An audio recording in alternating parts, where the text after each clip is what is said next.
Hi Marty folks, this is Elina. Today we are talking about setting your own goals, confidence, optimization, priorities, and the future.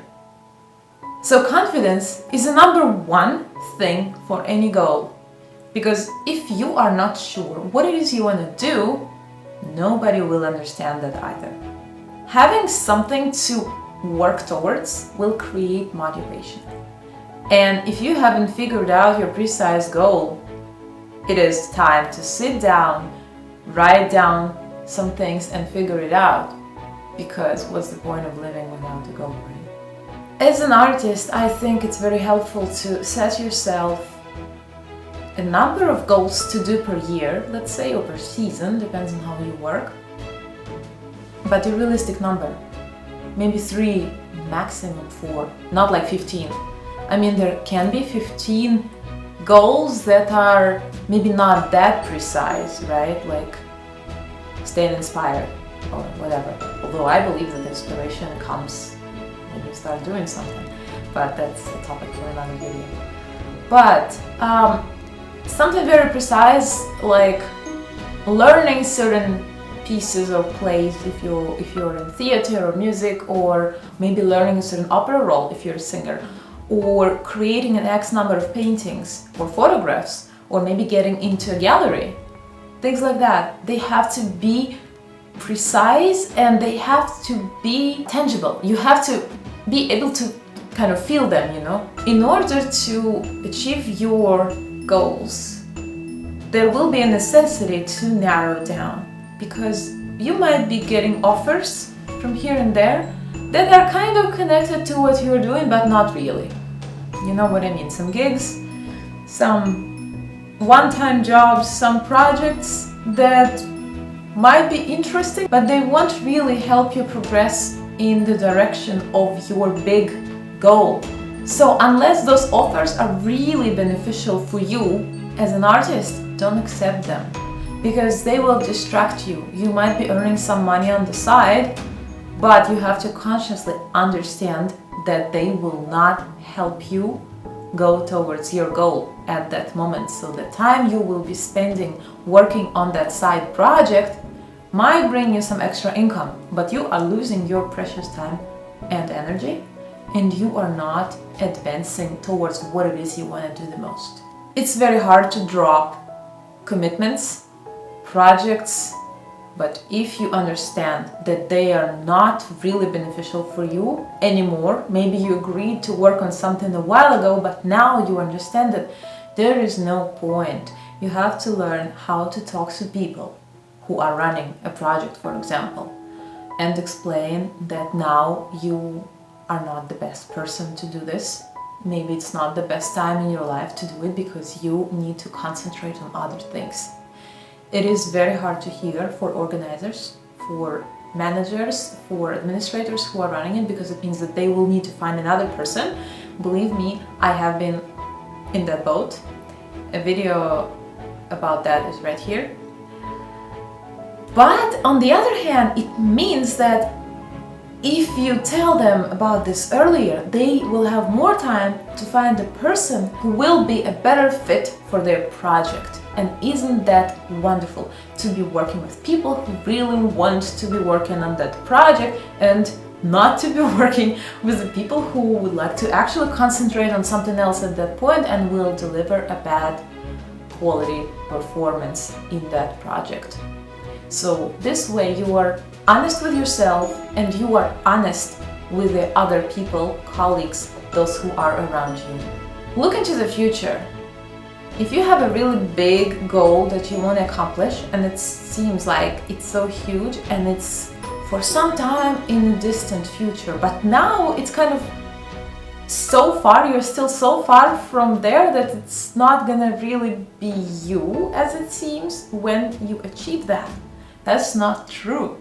It's still gonna be you, and you have to consciously, again, understand that and think what it is that you can do this, let's say this month, this week, and today.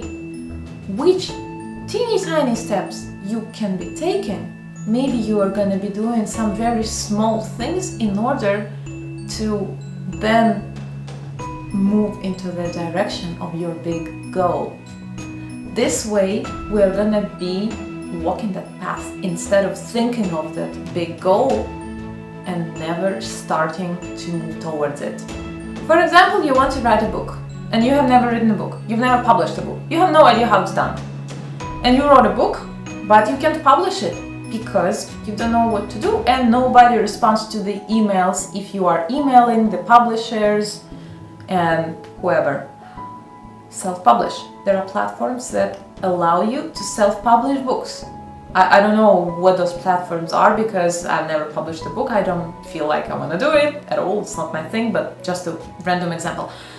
Then when you publish your next book, some publishers might already reply to your emails, because if you self-published a book, it doesn't matter that you self-published it. It does matter that you published it, and it doesn't matter which way, but you already would have had one published book, so that would be your second one. But if you never start, you'll never have it.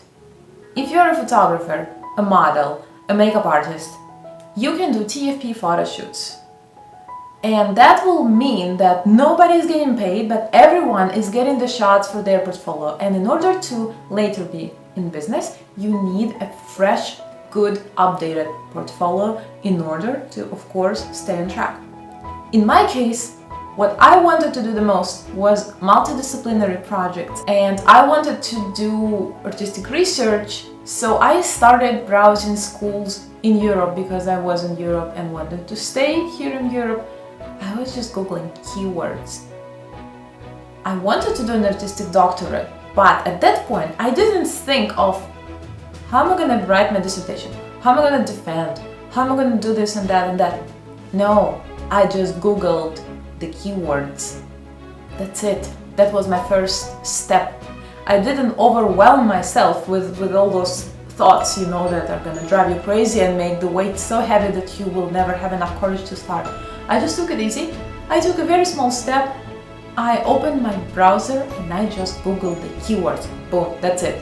And I spent quite some time doing that and just reading about schools. Before I even started thinking about which schools I'm going to apply to, I just read and read and read, and I looked at the videos and I looked at the photos. I saw what they were doing and whether something like that would be appropriate for me and whether I could actually contribute to a school like one of those I was reading about. I mean, long story short, I am at one of these schools. That took me 2 years. A video is right here. But what I'm saying is that I did it in very tiny steps. We tend to overestimate about our future. We tend to make things heavier, make things more complicated than they actually are. You know, someone said that we overestimate what we can do in a day, but we underestimate what we can do in life. So the huge things we do in life, they consist of many tiny steps. And instead of thinking how you would spend your lottery money while lying on the couch, get up and go buy the lottery ticket. Because if you're just thinking hypothetically, it's not bringing you closer to your goal. So define 2 to 4 very precise, quantifiable goals for the year. Break them into smaller steps, into smaller chunks, and divide them into like a bi-monthly or a monthly plan, and divide that one into a weekly plan. I was describing my strategy in the video right here if you're interested. That's about time management.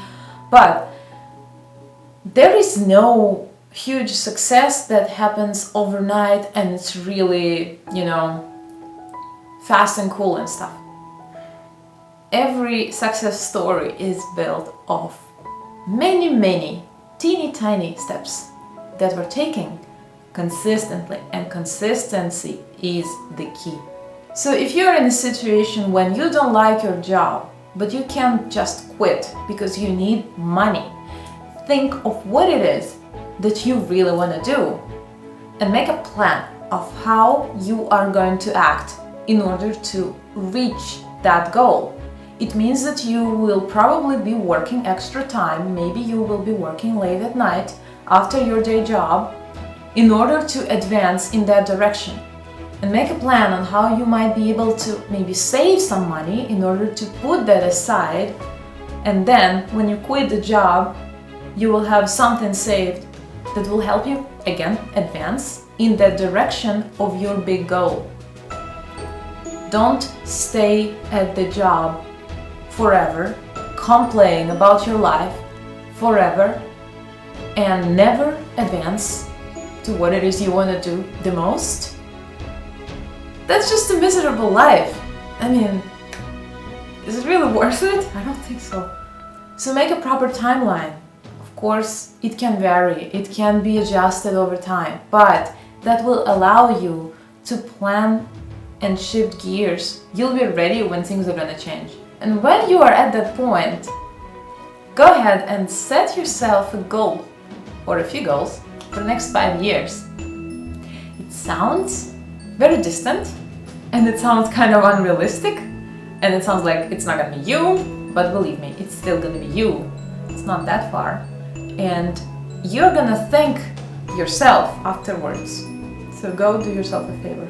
Of course, everyone's gotta refresh the goals. Always keep asking yourself whether your goals are still relevant, whether they still mean that much to you as they did when you were setting them.